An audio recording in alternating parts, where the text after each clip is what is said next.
Mara Ellis knew 3 things about newborns.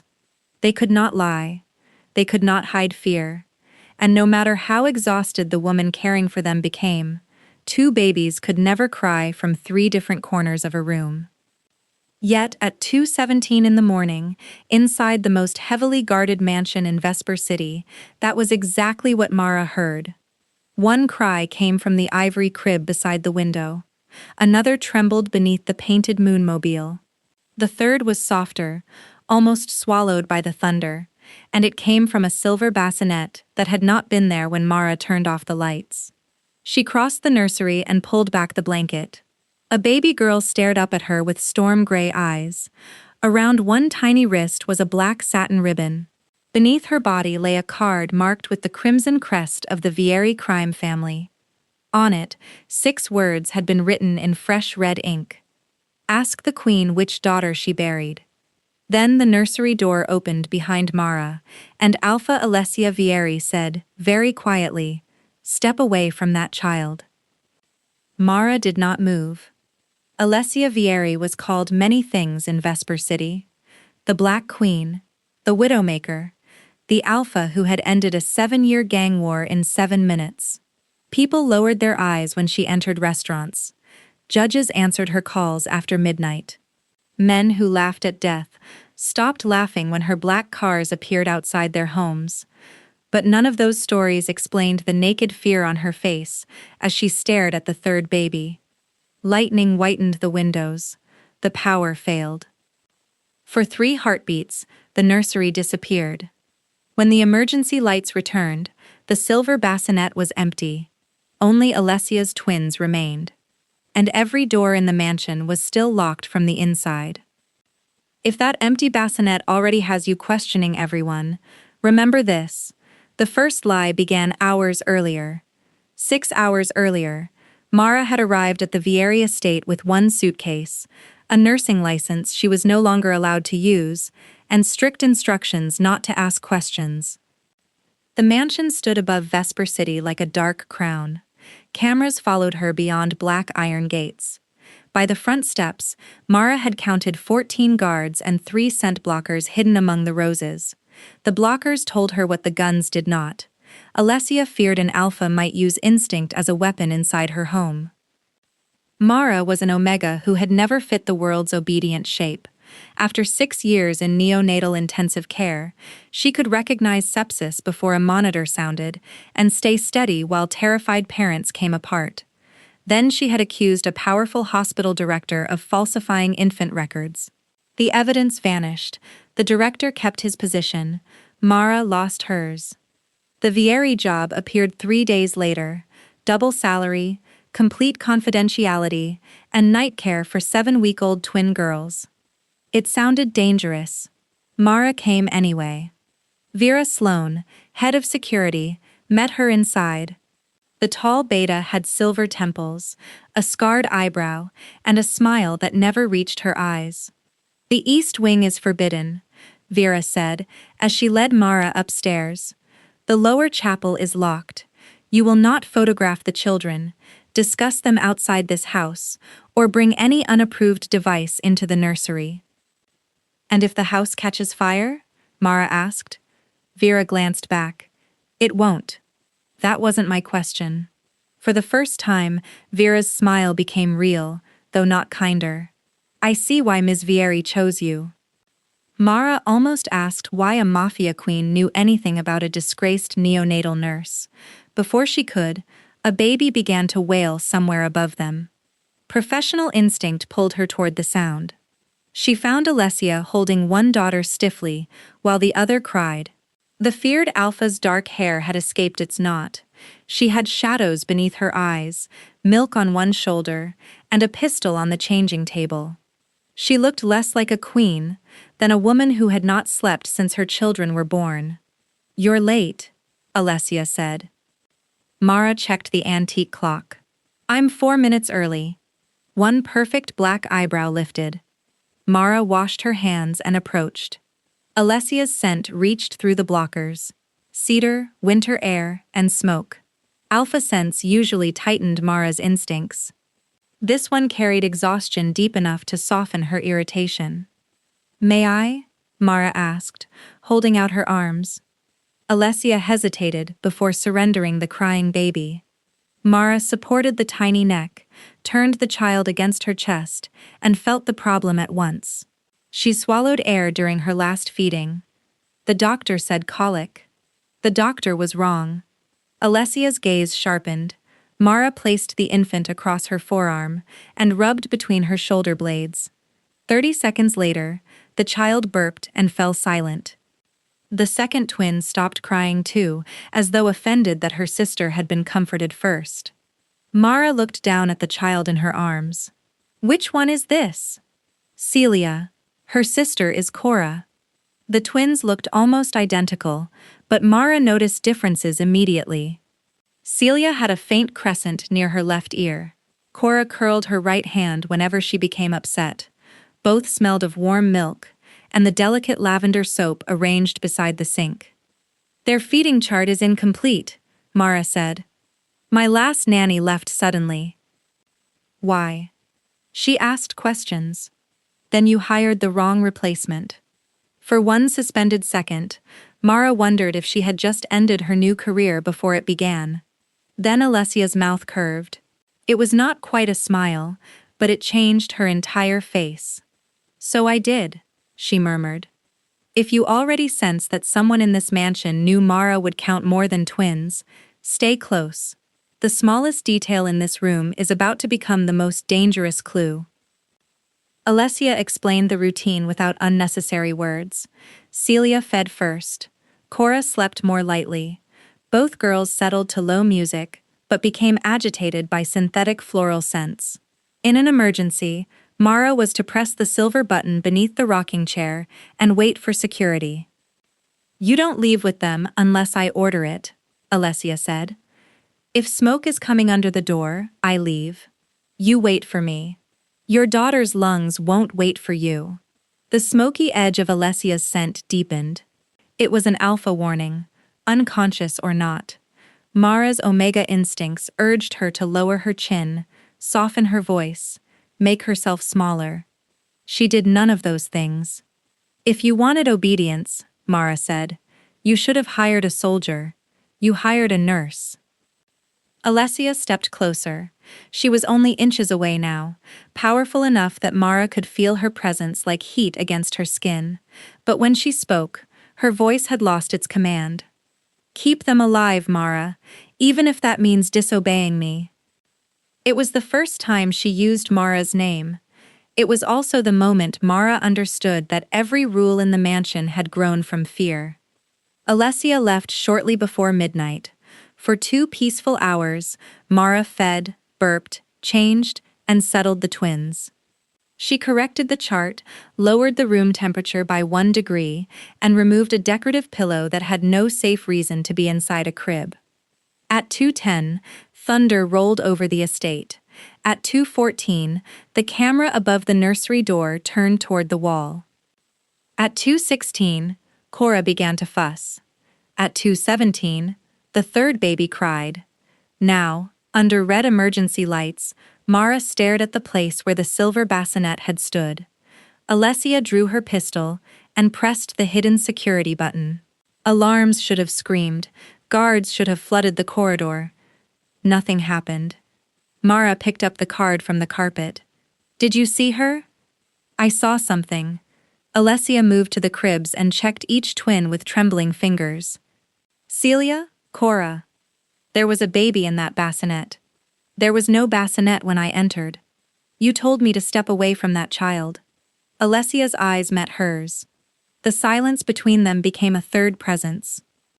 Footsteps finally thundered outside. Vera entered with 4 guards, all armed. The emergency lighting flickered once more, and Mara caught a strange change in Vera's face when she noticed the card in Mara's hand. Not confusion. Recognition.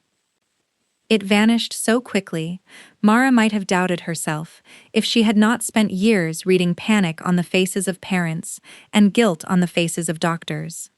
"Seal the estate," Alessia ordered. "No one enters. No one leaves." Vera surveyed the nursery.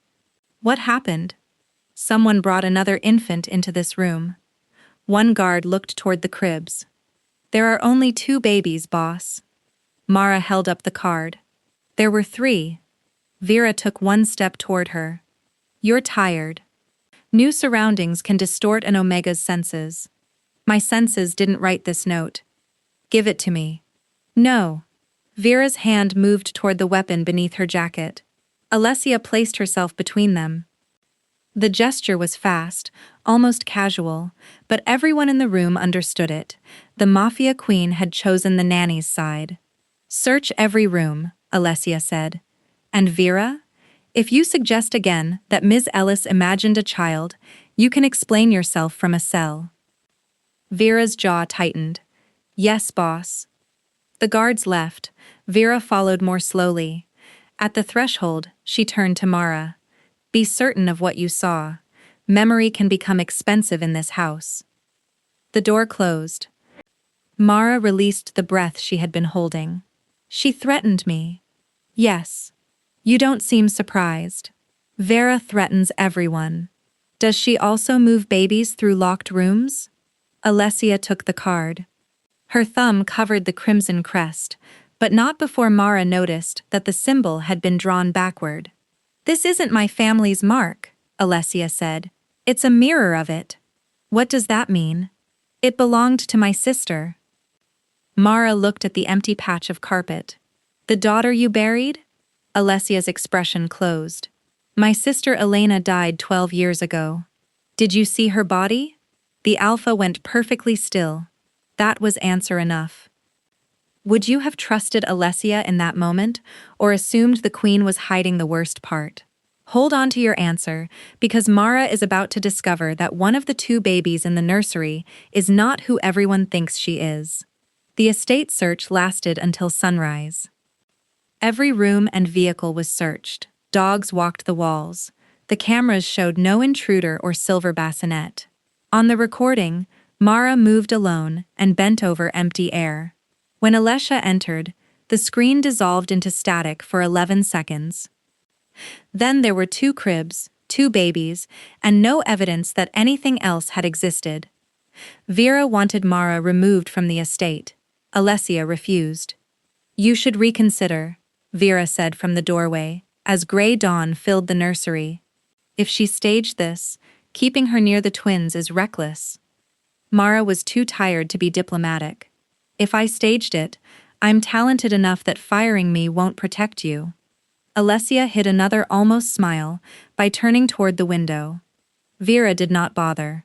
Cute. Leave us, Alessia ordered. When the door shut, the room felt quieter but not safer. Mara lifted Celia for her morning feed.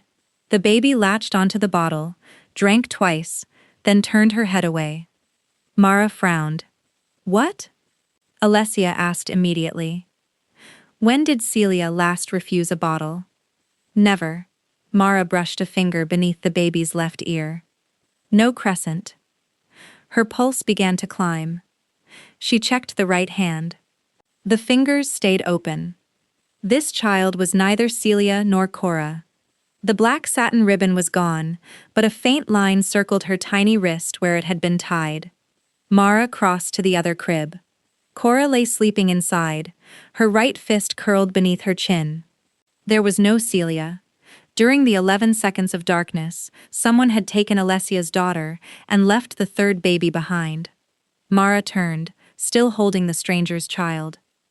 Alessia, she said, don't call security. The alpha understood before Mara could explain. Her scent surged through the room, sharp cedar and fury. The windows seemed to vibrate with it. Which one? Celia is missing. For the first time since Mara had met her, the Black Queen looked breakable.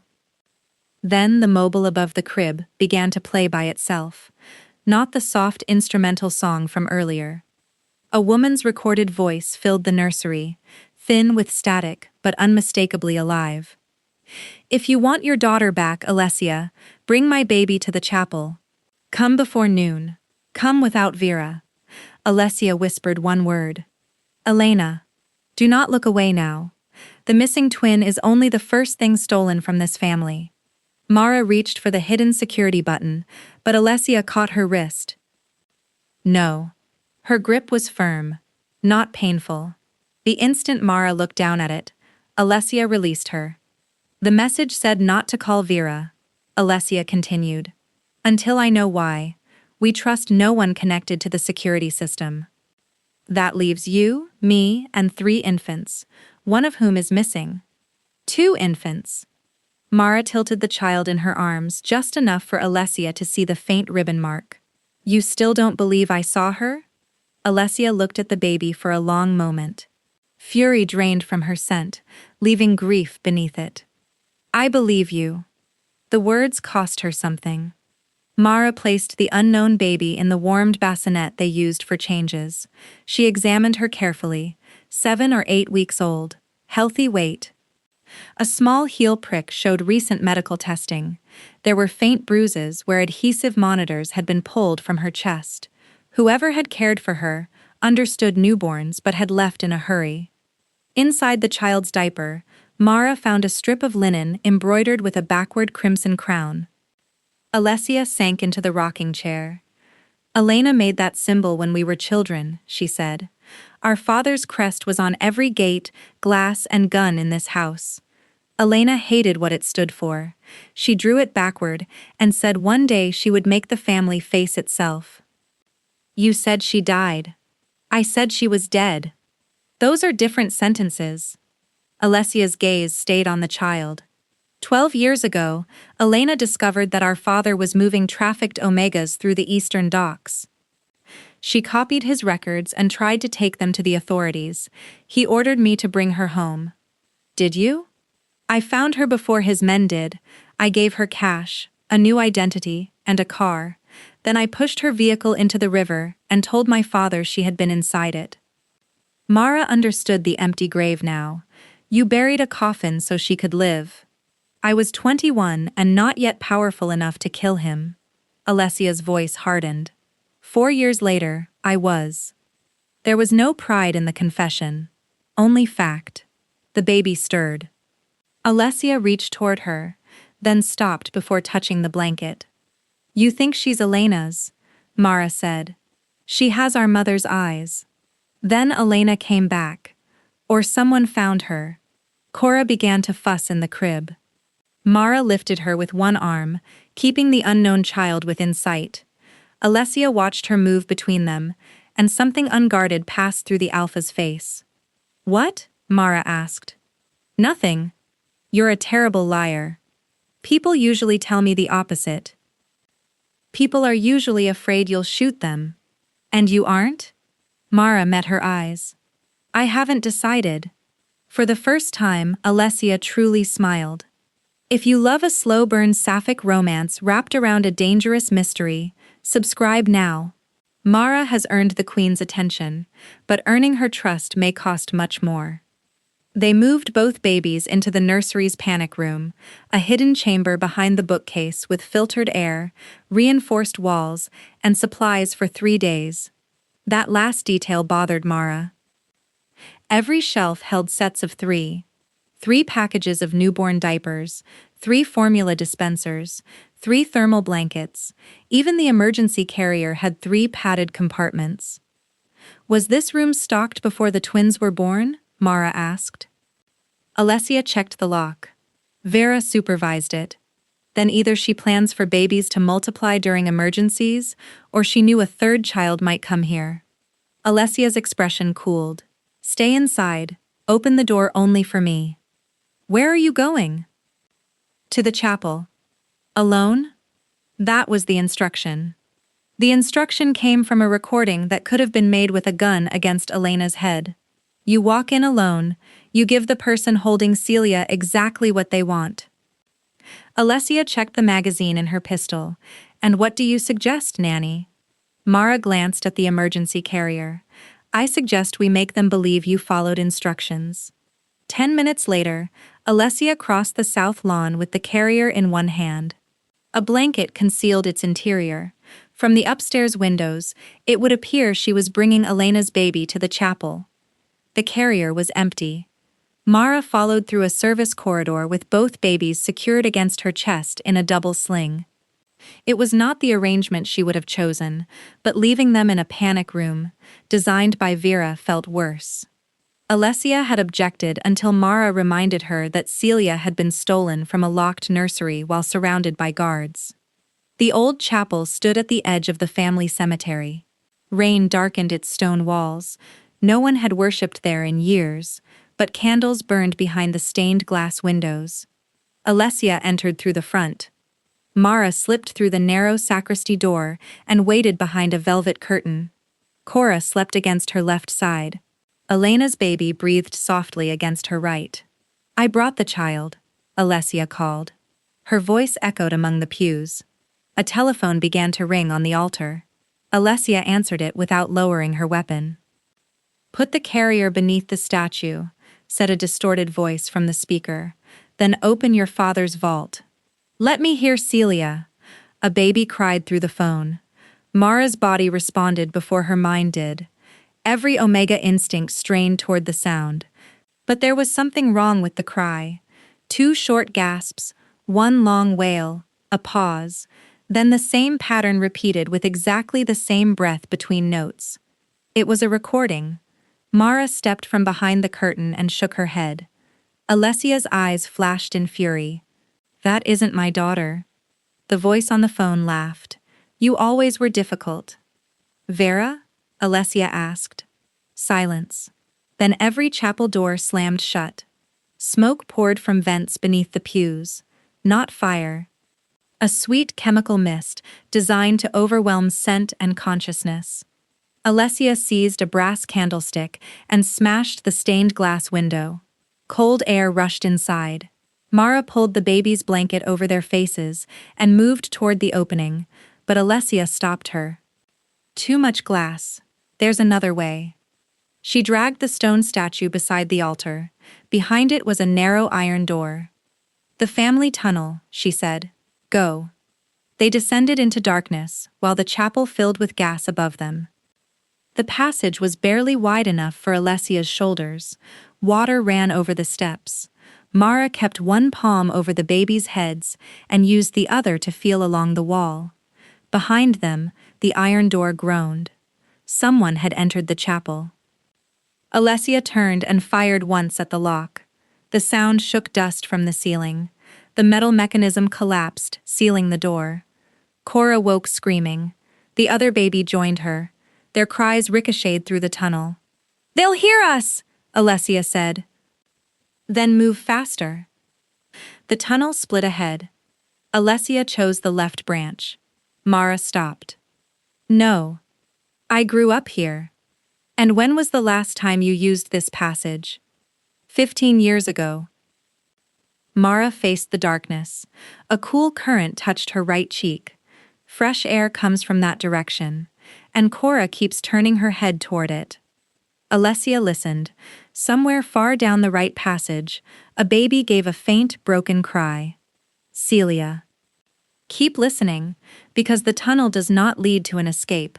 It leads to the secret that made Alessia hire Mara before the Queen had ever met her. They followed the sound to a rusted door beneath the east wing. Alessia broke the lock with the heel of her pistol. Beyond it was not a cellar. It was a hospital room. Old cabinets lined tiled walls. An examination lamp hung above a narrow bed. New monitors blinked beside an incubator, their green lights bright in the gloom. There were vials of scent suppressant, newborn identification bands, and stacks of birth certificates bearing different names. Mara forgot the cold. She knew those forms. They came from St. Orison Medical Center, the hospital that had fired her. "You knew," she said. Alessia did not pretend to misunderstand. "I suspected." Mara turned on her. "That's why you hired me." 6 weeks ago, one of the nurses who attended the twins' delivery disappeared. The electronic record was altered the next morning.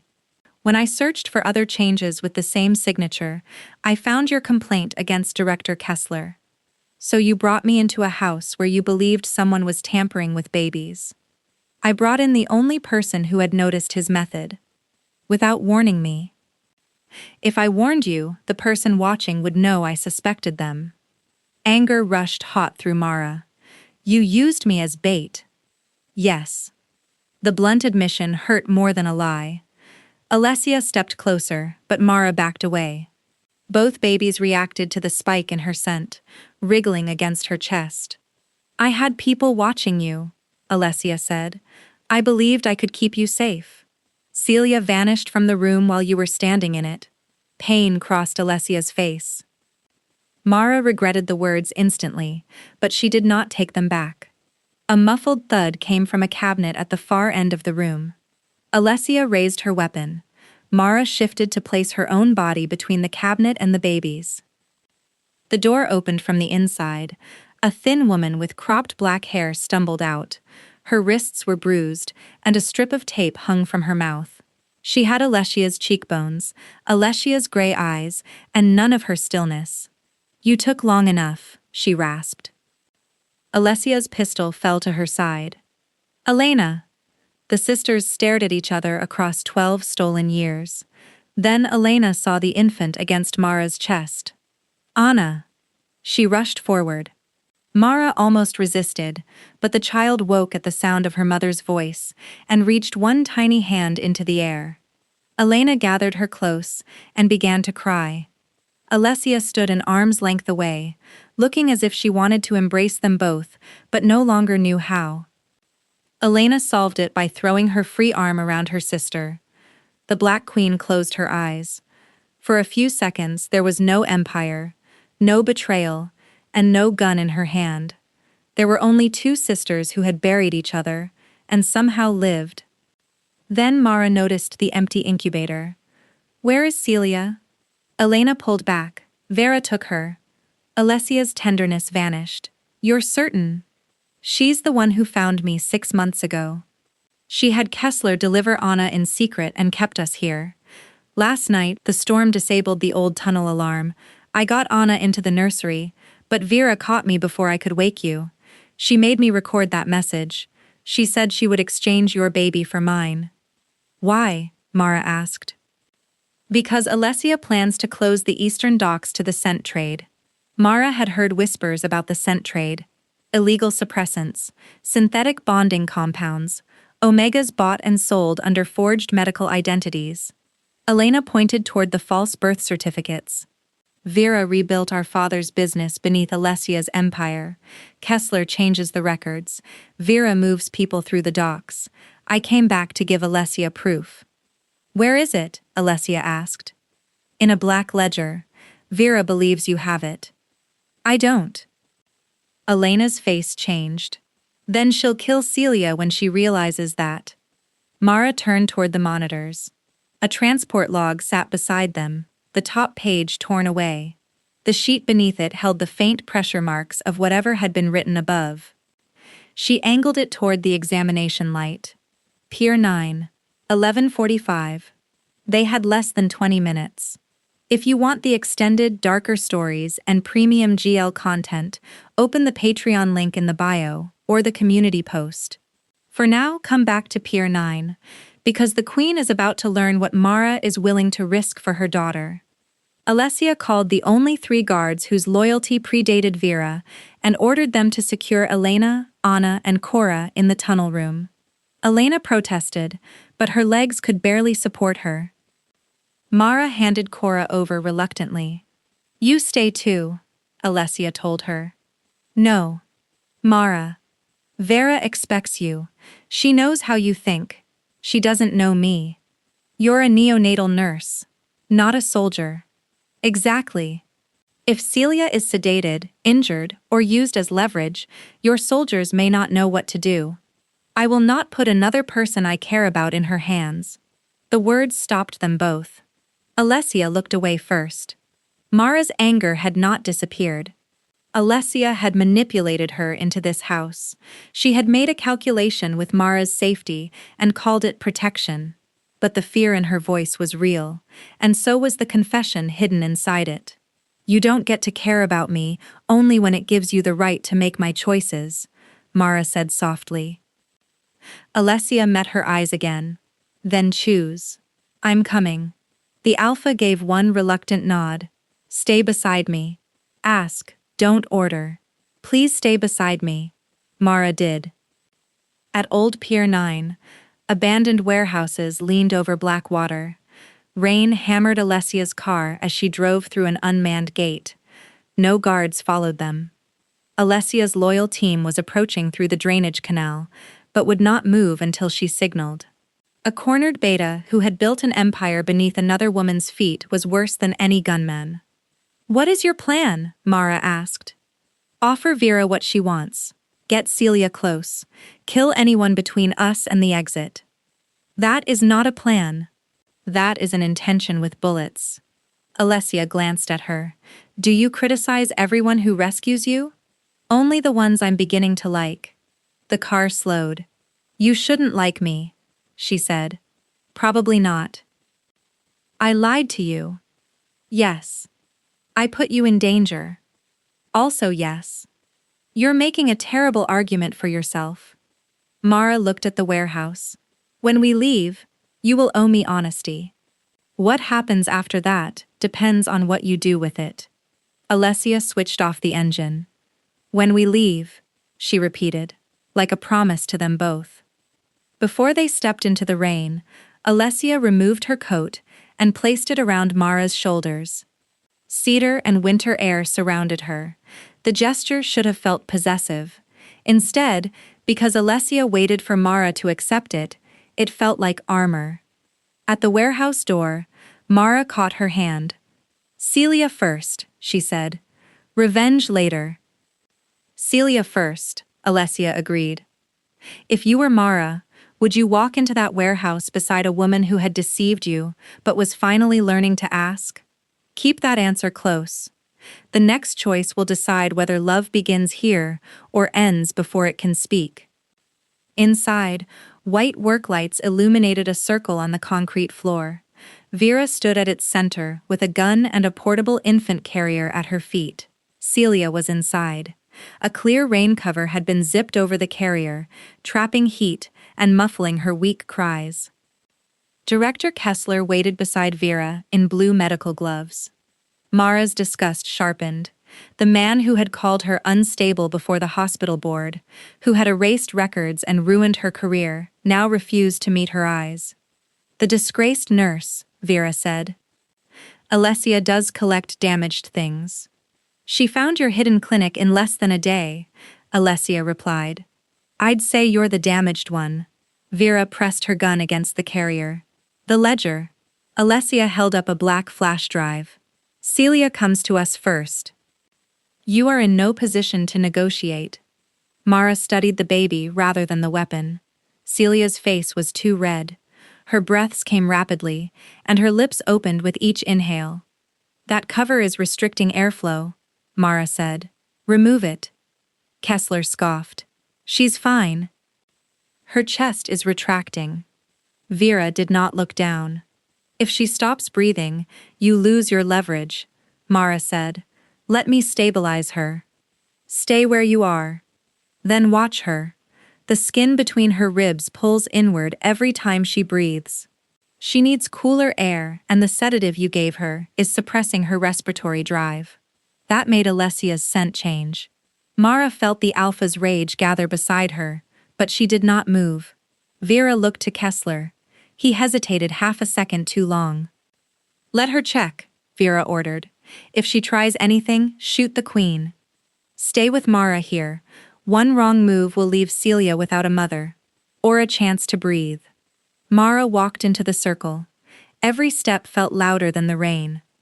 She knelt, unzipped the cover, and touched 2 fingers to Celia's neck. Fast pulse. Damp skin. Shallow breathing. The crescent near her ear had never looked more beautiful. Hello, little moon, Mara whispered. I counted you. I came back for you. Celia's eyelids fluttered. Mara lifted her carefully and turned toward Alessia. Vera raised the gun. Put her down. She needs oxygen. Put her down now. Kessler moved behind Mara with an injector. She saw his reflection in the carrier's plastic cover.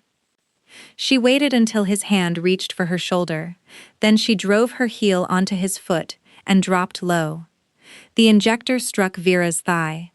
Vera fired. Alessia crossed the distance between them, before the echo faded.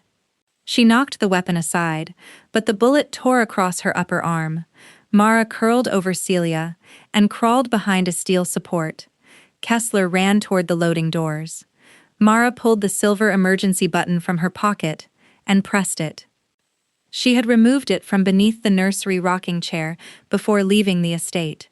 Vera controlled the mansion's security network, but Alessia had told Mara the button also transmitted an independent distress signal to the cars of her oldest guards. Outside, engines roared. Vera fought with the desperation of someone who knew there would be no second escape. The sedative was already weakening her legs, but she drew a knife from her boot and slashed toward Alessia. Alessia caught her wrist. "You could have ruled beside me," Vera hissed. "You never wanted to stand beside anyone. Your father understood power. My father understood fear." Alessia twisted the knife free. "You made the same mistake he did. You thought they were the same thing." The loading doors burst open. Alessia's guards surrounded Kessler and forced him to the ground. Two others restrained Vera, as the sedative finally buckled her knees. Alessia did not watch them take Vera away. She went straight to Mara. Celia's breaths were still too shallow. Mara laid her on Alessia's coat, opened the airway, and gave gentle rescue breaths through a neonatal mask from her medical bag. Alessia knelt opposite her, blood darkening one sleeve. "Tell me what to do," the Queen said. "Keep your hand against her side. Let her know you're here." Alessia obeyed. Her scent changed again, but this time it was not a weapon. Cedar softened into warmth, surrounding the baby without pressing. Celia's tiny hand closed around Alessia's finger. She coughed. Then she began to cry. It was thin, furious, and alive. Alessia bent over her daughter. A sound escaped her that Mara would never repeat to another person, part laugh and part sob.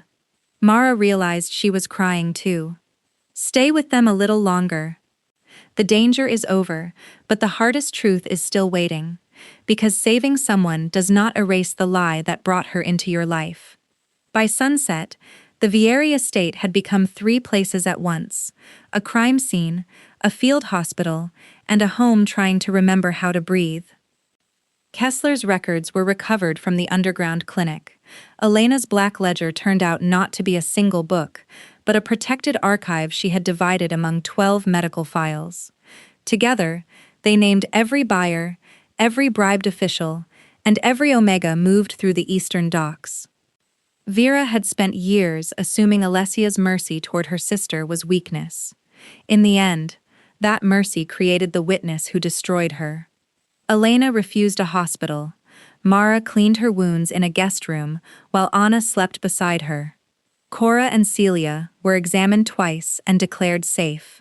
Alessia's injury required 6 stitches, which she accepted with less complaint than she had accepted Mara adjusting the nursery thermostat.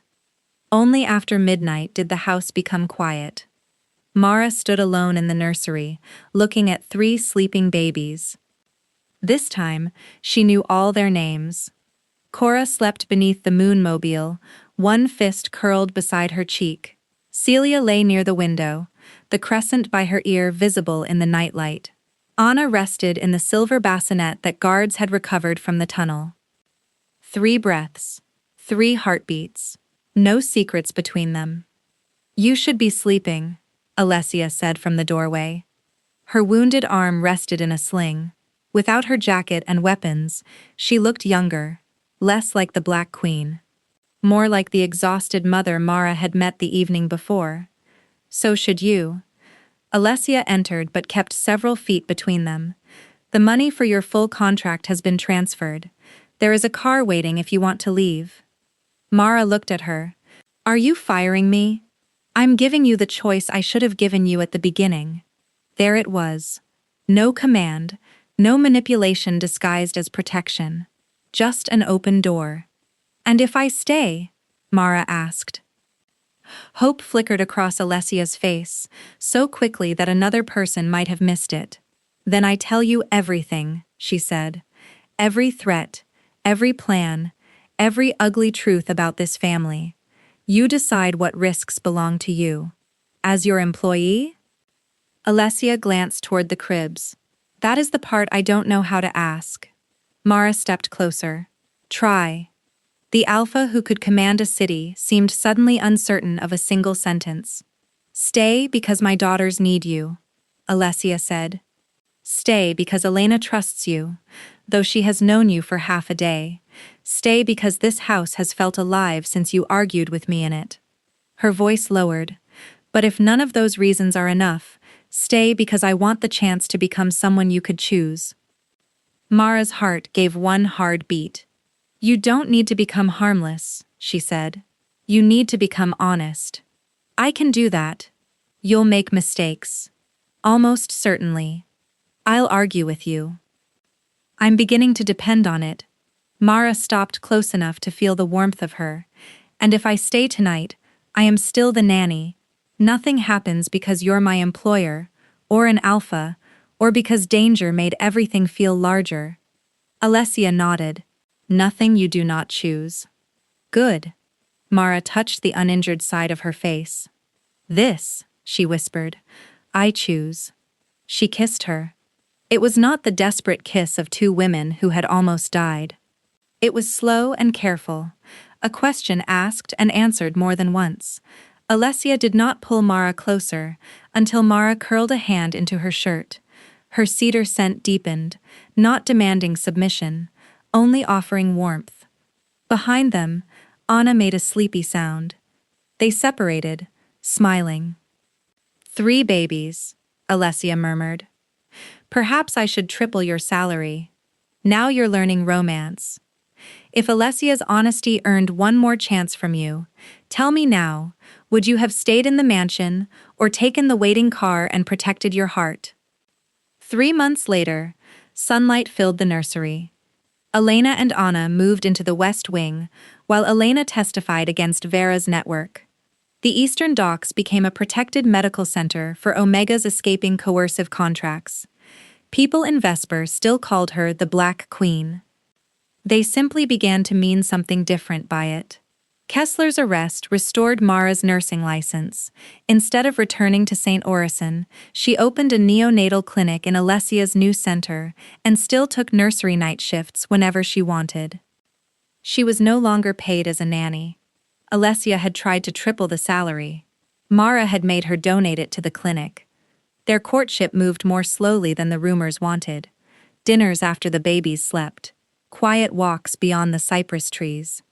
Honest conversations in which Alessia revealed a piece of her world and Mara decided whether she could live beside it. Trust did not arrive like lightning. It accumulated like dawn. For the first time, Alessia built something no enemy could inherit through fear. Mara stood neither behind nor beneath her, but beside her, exactly where the queen had finally learned to ask her to stay by choice. One morning, Mara entered the nursery and found Alessia sitting on the rug with all 3 babies around her.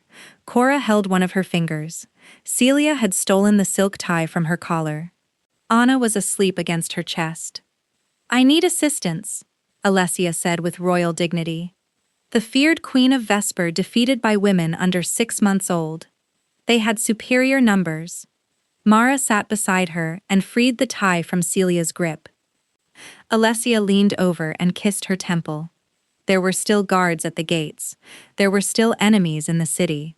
Love had not made Alessia's world safe. It had made safety worth building. On the shelf above the cribs sat the backward crimson crest Elena had embroidered. Alessia had framed it beside a new photograph of the sisters and their daughters, a reminder that a family could face itself and choose to become something else. That night, Mara made her final round. 1 baby beside the window.